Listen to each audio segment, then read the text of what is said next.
Nous allons parcourir quelques exemples de dessins techniques pour illustrer les différents éléments que nous avons vus jusqu'à présent. Sur ce plan de la coupelle que nous avons vu précédemment, on retrouve bien donc notre cartouche avec toutes les informations nécessaires pour son identification, incluant le symbole de projection des vues.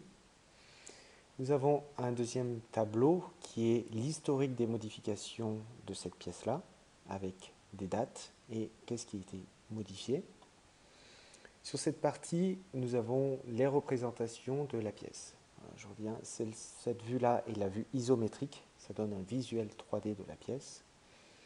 Nous avons la vue de face, ici, qui est en général la vue qui nous donne le plus d'informations sur la pièce.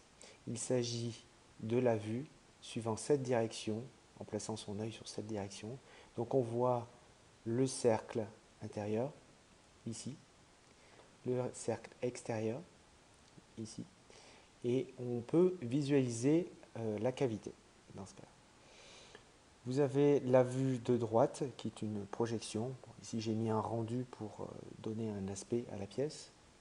Et ce qui est intéressant, c'est cette vue en coupe AA qui passe au milieu de cette pièce. Donc on le symbolise par un trait d'axe, tiré long, tiré court, tiré long, tiré court, deux flèches avec la référence A et A à ce niveau-là.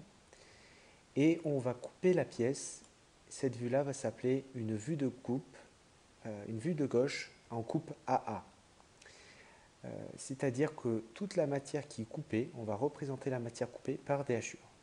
Ce qui va nous permettre de voir des informations que l'on ne pourrait pas communiquer sans faire cette coupe-là. En l'occurrence, le 12 plus ou moins 0,1 mm, qui est la profondeur de cet arrondi-là.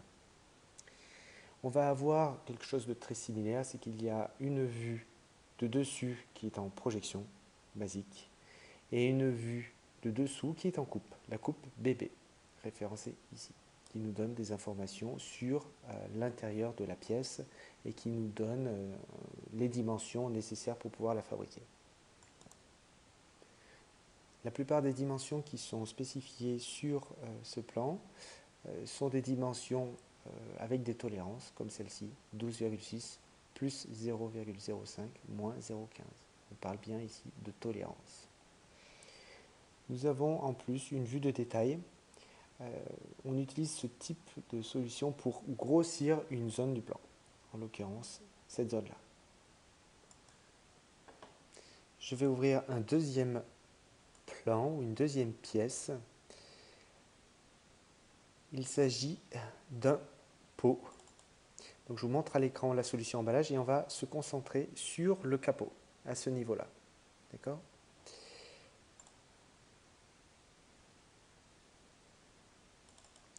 Voici la solution sous-ensemble. Donc le capot que je vous montrais est composé de 3 éléments, d'un joint, d'un insert et d'un couvercle. Il s'agit d'un plan d'assemblage, c'est-à-dire que nous avons très peu d'informations sur la forme des pièces. Simplement, on symbolise un assemblage en montrant que le capot est composé de 3 éléments. Il y a un cartouche, ensemble couvercle du pot, etc. Et on va aller ouvrir les pièces correspondantes. Donc je vais en ouvrir juste une, il s'agit du capot, sur laquelle on va retrouver exactement la même structure, c'est-à-dire que j'ai bien mon cartouche avec toutes les informations, l'échelle, la date, qui l'a produit, un numéro d'étude, un numéro de plan avec un indice avec les modifications qui ont été faites. Dans ce cas-là, il y avait simplement la dernière mise à jour qui était précisée. Et vous avez toutes les différentes vues avec les dimensions et les cotations. Toutes les dimensions qui sont spécifiées ici ont un intérêt pour s'assurer que le fonctionnement du capot sur le flacon, sur le pot, était cohérent. Vous avez des vues de face, des vues en coupe et également des vues de détail qui sont vraiment très spécifiques et très précises. Nous avons des plans équivalents pour les autres composants, pour le joint et également pour l'insert. Je vous montre que celui-ci et je vais vous montrer un dernier exemple qui est une structure aussi qui est équivalente à celle que je viens de vous montrer, qui est peut-être plus parlante. Je vous prends un exemple un petit peu déconnecté de la cosmétique pour vous montrer que les dessins industriels sont également utilisés pour des emballages un peu plus grands, un peu plus importants. Donc vous avez ici une caisse qui contenait des radiateurs pour des camions. La solution emballage est composée de plusieurs éléments. Ceci est un plan d'assemblage, c'est-à-dire que vous retrouvez le cartouche, donc plan général avec les informations nécessaires comme d'habitude. Vous avez l'historique des modifications, le symbole de projection orthogonale des vues, ici. Il y a ensuite la nomenclature. La nomenclature d'emballage montre que cette solution emballage est composée d'une palette qui fait référence au plan 32 72 67-001, d'un grand côté gauche, même numéro de plan -002, d'un grand côté droit -003, ainsi de suite. Et ce que je peux faire, c'est j'ai une vue d'ensemble de la solution et si je veux voir le détail de la palette, qui est le 32 72 67-001, lorsque je vais l'ouvrir, je vais avoir les détails de cet élément-là.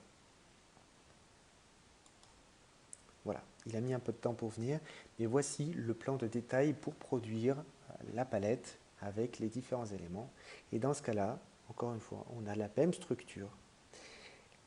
La différence, c'est qu'au niveau de la nomenclature, ce n'est plus une nomenclature d'assemblage, mais une nomenclature de produits et d'éléments pour produire la palette. J'ai 4 coins plastiques, qui est l'item 1, j'en ai bien 4 à l'écran.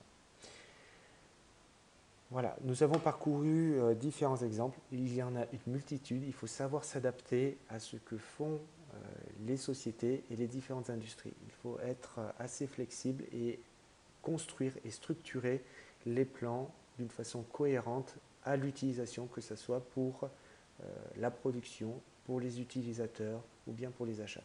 Il faut bien penser à cette partie-là.